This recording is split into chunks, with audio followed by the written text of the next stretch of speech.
কেন ডাকলো? আমি আর বিচার চাই, আমি সবার কাছে আর বিচার চাই, আমার ভাইয়ের হত্যার বিচার চাই। আমার একটা ভাই, আমি আর বিচার চাই, সবার কাছে আমার বিচার চাই। আমি ওরা মিস্ত্রি না লাগে ওরা এই দেবী সবাই মারে ধরে এগুলা করে এমপি ক্ষমতার পরে। আর আমার বলে রেখেছে তোর একটা মাই হয়েছে বাবা, তুই মাইয়ের মুখের দিক থেকে ভালো হয়ে যা। আমার বলায় ভালো হয়ে গেছে, গেল লাগে চলে না, কাজ কাম না করলে ঘরেই হয়ে থাকে।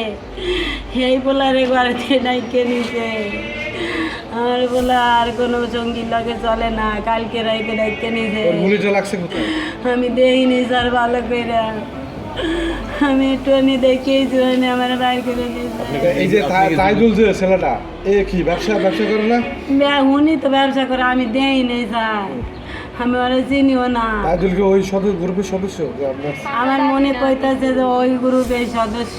আচ্ছা, আমরা যেহেতু জানি যে কলোনি বিশিষ্ট গাঁজা ব্যবসায়িক হেলালের ভাতিজা, তা আমাদের কিছুটা ধারণা আসতেছে এটা কি মাদক নিয়ে কোনো কিছু? না স্যার, না মাদক না। মাদক আমার পোলায় একটু গাঁজা টাজা খায়, কিন্তু আমার পোলায় ব্যবসা করে না, কিছু না খায়।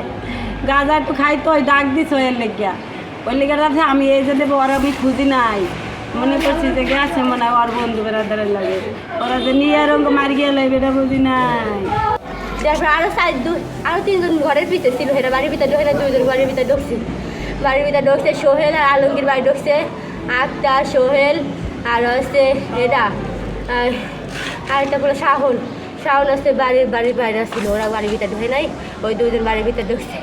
ঢুকে আমার বাড়ি ডাক দিয়ে নিয়ে গেছে। নিয়ে গেলে আমি 5 মিনিট পরে আমি আর আমার মায়ের রাস্তায় বাইরে এসেছি।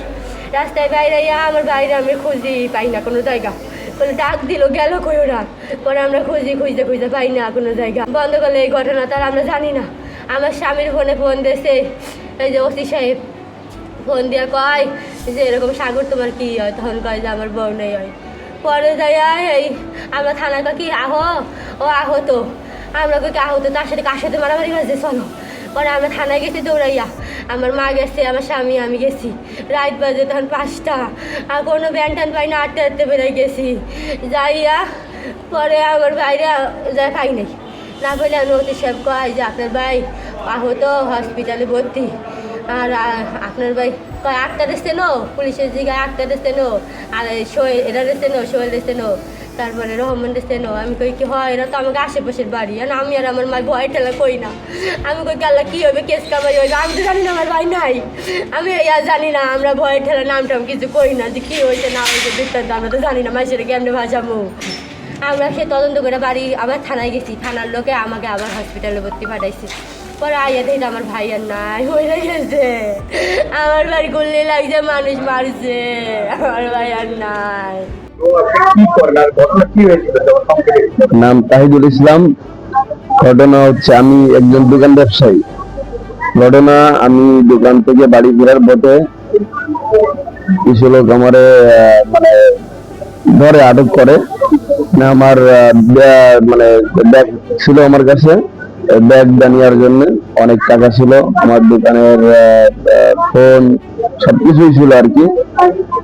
আপনার ওইগুলো নেওয়ার জন্য আমার ওরা ধরে, 4-5 জন হবে ধরে।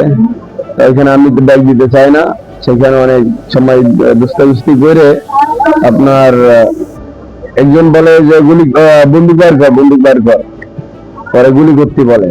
পরে এক পর্যায়ে ওদের আমি একজনকে ধরে রাখলাম যে আমি ব্যাগ দিয়ে গেছে সেই সময়, ধরে রাখার পরে গুলি করে চলে যাচ্ছে, গুলি করে চলে যাবে, মানে এই মুহূর্তে আমি একজনকে ধরে রাখলাম আর কি। ধরে রাখার পরে গুলি যখন করলো, তখন আমার এই সাইড থেকে হয়তো বা ওই সাইড মানে ওই যে মারা গেছে হয়তো ওর মানে পেটের ভিতরে ঢোকে হয়তো, পরে এটা আর আমি জানি না। পরে আপনার আমার ভাই পাশে হচ্ছে মানে লোকজন জড়ো করি, মানে লোকজন ডাকি, পরে না পারে মিরাজ নামে একটা ভাই ব্রাদার আছে, পরে ডাক দিয়ে অনেক ডাকাডাকি করার পরে উনি ওঠার পরে ওইখানে একটা নাইট গার্ড ছিল, ওইখানে নাইট গার্ডে নিলাম, তারপরে সেই ভাই ব্রাদার মিরাজে নিলাম, নিয়ে ওইখানে গেলাম। আমি আরো কয়েকজনের ফোন দিলাম, দেওয়ার পরে সবাই আসলো, আসার পরে আমিও তখনও বুঝতে পারিনি যে গুলি তার লাগিয়েছে বা আমার লাগিয়েছে, আমি এতটা নাই। জি জি, দোকান আমি বিকাশ ব্যবসায়ী, মানে বিকাশ লোড, মানে যাবতীয় আর কি, আইসক্রিম, চকলেট, পানি, মানে কোল্ড ড্রিঙ্কস। না না, আগে থেকে আমি কখনো চিনি না তাদের।